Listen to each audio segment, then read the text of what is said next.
Good evening, everyone. Welcome to NTD Tonight. I'm David Zhang. Here is a preview of some of today's top stories. Hamas terrorists are not only conducting attacks within the civilian population, but they allegedly fired at Israeli troops from a United Nations building. And Israeli troops search a home in the Gaza Strip that was apparently set up for battle. The Ukrainian President is in Washington, D.C. to make a direct plea to lawmakers for aid, but Republicans are standing firm in their prerequisites. Deadly ticks found in Baja California. The bugs can transmit a potentially fatal illness. We'll have more on what the CDC is saying. As the Israeli troops continue to make their way deeper into the strongholds of Hamas terrorists, the more they're finding these terrorists within the civilian population. It also appears that some terrorists have been operating inside of and near United Nations facilities. NTD's Jason Perry has the latest.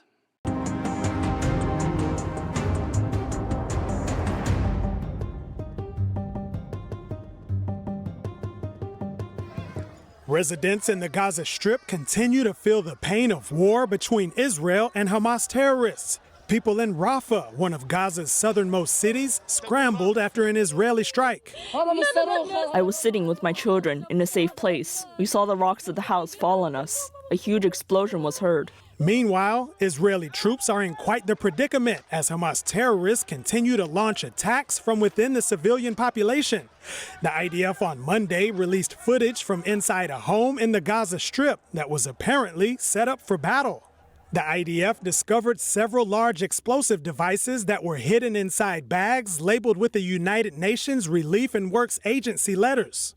And inside this bedroom closet, 2 rocket-propelled grenade launchers, and on the bed, an AK-47 and a bulletproof vest. And on Tuesday, the IDF released more footage from inside a different home in the Gaza Strip. Another AK-47 was found here, as well as this RPG next to a bed, grenades, another vest, and this explosive device hidden within a bag that was facing towards Israeli troops.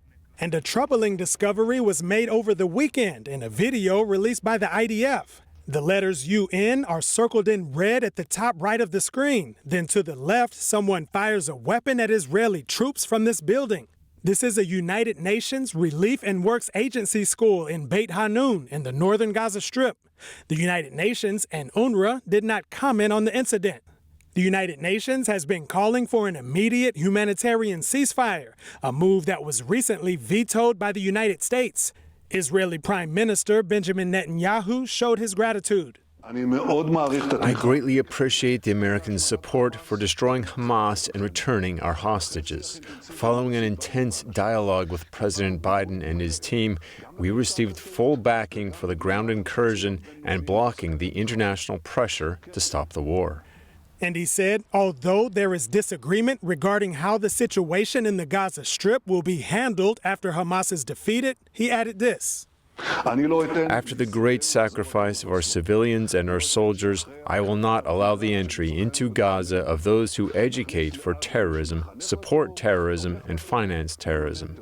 Gaza will neither be Hamastan nor Farahstan.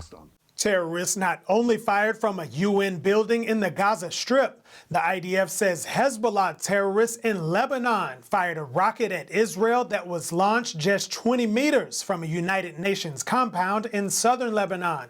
Jason Perry, NTD News. Now let's take a look at other national headlines. Ukrainian President Vladimir Zelenskyy met with the U.S. lawmakers on Capitol Hill earlier today to discuss support for Ukraine in its war with Russia.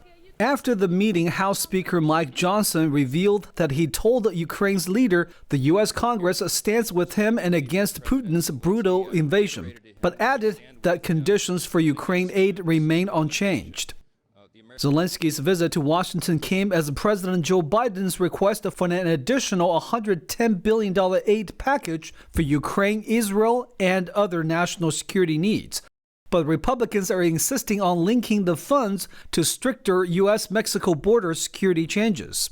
Zelenskyy then met with President Joe Biden to discuss aid and defensive cooperation efforts for the coming year. This includes potential joint projects to produce weapons and air defense systems. The full House will be voting on whether to formalize the impeachment inquiry into President Biden. House Speaker Mike Johnson promising it will happen this week. We have no choice. To fulfill our constitutional responsibility, we have to take the next step. We're not making a political decision. It's not. It's a legal decision. So people have feelings about it one way or the other. We can't prejudge the outcome. The Constitution does not permit us to do so. We have to follow the truth where it takes us, and that is exactly what we're going to do. House Republicans will continue to investigate the Biden family's business dealings. They will also probe Biden's claims about his involvement in the dealings. Johnson says the evidence mounting against President Biden cannot be ignored, and the White House has been stonewalling the investigation. Meanwhile, the House Rules Committee held a hearing today on the procedure. It is a deeply sad day, and is an occasion I do not relish, nor, I am sure, do any of my colleagues in the room. Nonetheless, this is a weighty responsibility, one that we all take very seriously, and we must do our duty for ourselves, for the institution, and for the nation. We are here to determine a process, not an outcome. We are here to assert our Article I responsibilities, not to act as judge or jury. And we are here fundamentally to chart a path forward that unveils the facts to the public. Today, the House Select Committee on the CCP held a hearing on the strategic competition between the U.S. and Chinese Communist Party. It's clear that we need to move forward from our outdated assumptions and also up our game, leaning into our strengths and undertaking a radical revitalization of America. We can only outcompete the CCP by being the best version of ourselves internally and externally. The committee unveiled and adopted a report to inform the policies related to America's economic and technical competition with China. The report received bipartisan support. I think what the CCP fears the most is bipartisan support against them. And we've put forth a plan and a roadmap here that I think can be successful. Special Counsel Jack Smith is asking the Supreme Court to weigh in on his January 6th case against former President Trump. He wants to skip Trump's appeal process over presidential immunity to try and keep the March 4th trial date on track. Smith wants the High Court to decide if Trump is immune to alleged crimes committed while in office. District Judge Tanya Chutkan ruled Trump is not immune from criminal prosecution. Trump asked the Federal Appeals Court in Washington to reverse her ruling. The Supreme Court says it will expedite Smith's request. It's given Trump until Wednesday next week to respond. In a court filing yesterday, Smith revealed he plans to use some of Trump's cell phone data from his time in office as evidence in the case. The special counsel intends to call a witness who extracted and revealed the data. Many Americans are concerned as economic struggles grip the nation. NTD's Stephanie Sikal has more on what economists are calling a silent recession. The prevailing sentiment among Americans, regardless of demographics, is that the U.S. is currently in a recession, according to a Bankrate survey. The emergence of the silent recession trend seen in social media discussions signifies a collective perception of being misled by national economic indicators and a shared understanding that economic challenges are universally experienced but not openly discussed. Individuals, including those earning $75,000 to $100,000 annually, cite struggles in pursuing personal goals due to increased expenses and financial limitations. Inflation and rising interest rates are identified as key contributors to perceived economic hardship, with 66% claiming negative impacts on finances, which raises to 85% among those believing in a U.S. recession. Half of Americans report a worsened overall financial situation compared to the peak of the November 2020 coronavirus pandemic. The study found that financial challenges are compounded by an 81% admission of not increasing emergency savings, with 66% attributing this to economic factors. According to Bankrate, a 32% claimed reduced emergency savings in 2023, and a 20% had no savings at the beginning of the year, remaining in the same situation. Stephanie Sikal, NTD News. The CDC is warning about a recent surge in a potentially fatal tick-borne illness among individuals who have visited Baja California in Mexico. NTD's Christina Corona has more on the update.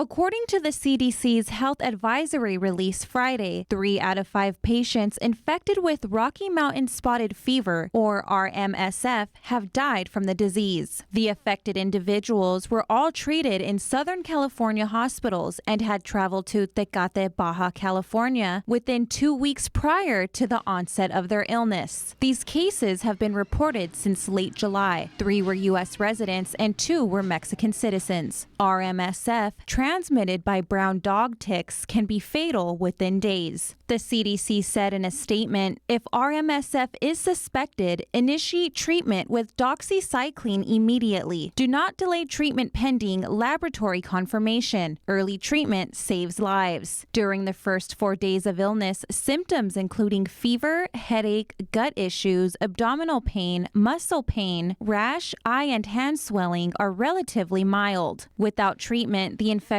can rapidly advance to brain damage, organ failure, breathing issues, and coma. The infection can impact the lungs, heart, kidneys, and nervous system. People who travel near the region should protect themselves against tick bites by wearing protective clothing, treating their dog for ticks, and using insect repellent. Christina Corona, NTD News.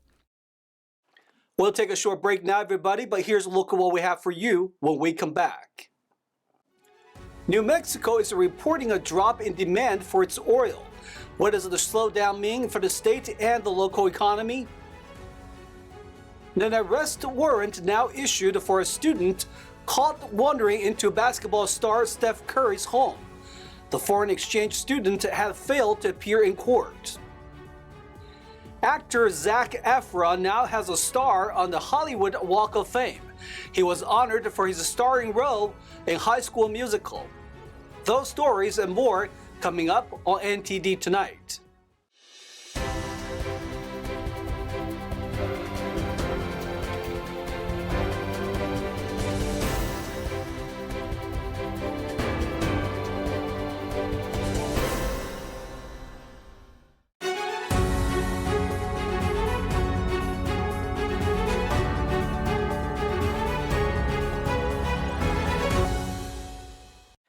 Welcome back to NTD Tonight. I'm your host, David Zhang.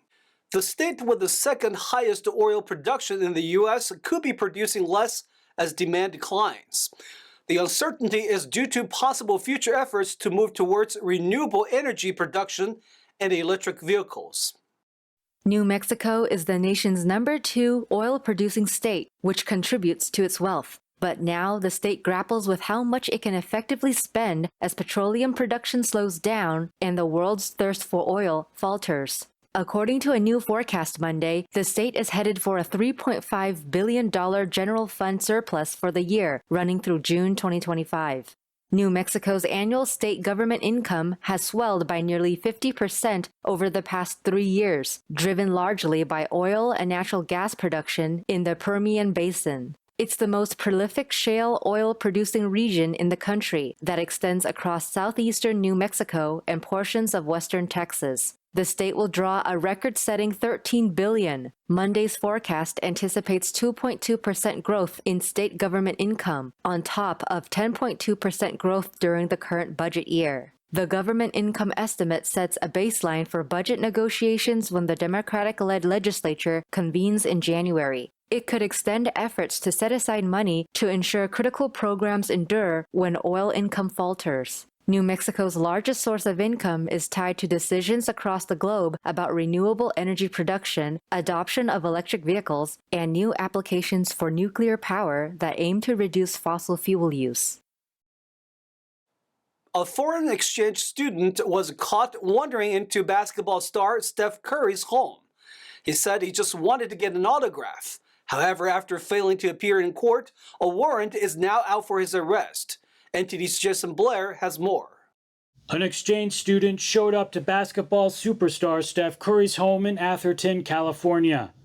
After apparently pressing a few buttons at the front gate, it opened, allowing the 18-year-old student from China to walk onto the property. Curry and his wife were not at home. However, their 3 kids and nanny were. Reportedly, the nanny told the intruder to leave, which he did. The student, Shen Gao, was arrested hours later. He told police he went to the home seeking to get an autograph. The incident happened in October, and Gao was originally charged with trespassing. However, after failing to appear in court on Thursday, authorities have issued an arrest warrant. And now the charge has been increased to aggravated trespassing, which according to San Mateo County District Attorney Stephen Wagstaff is entering someone's residence while they are there. Jason Blair, NTD News. Now let's get an update on NFL's rankings with NTD's Carlos Reyes. Carlos, how do the NFL power rankings stack up in your latest analysis? So yeah, David, kicking off the list for me in my top 5 is the Baltimore Ravens. The Ravens sure know how to make things interesting. Lamar Jackson's frenetic pace seems to wash over the entire team. Jackson was electric against the Rams in a bad-weathered Baltimore game. The 2-point conversion of Zay Flowers was one of the most impressive single plays we've seen all season, but every drop back feels like a heart attack. Baltimore always finds a way to keep things interesting, and the same was true against the Rams on Sunday.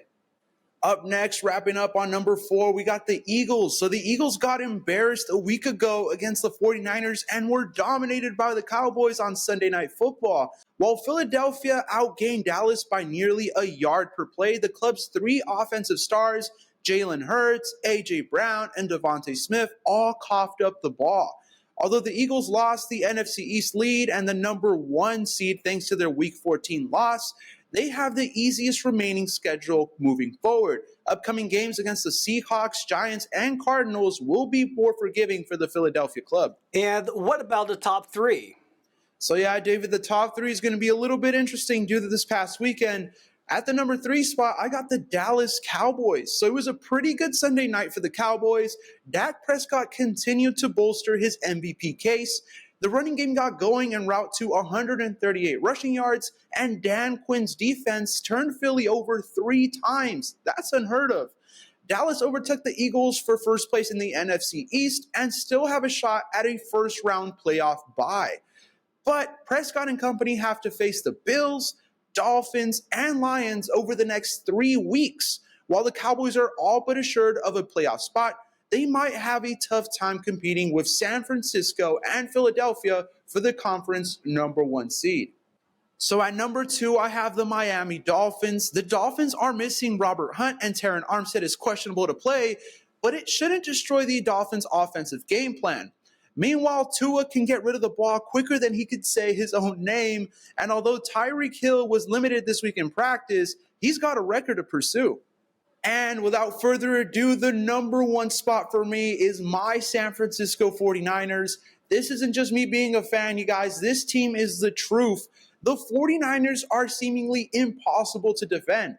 Even when a few aspects are slow, they always have their Deebo Samuel trump card to pull. They don't even have to drop back traditionally to move the ball up and down the field.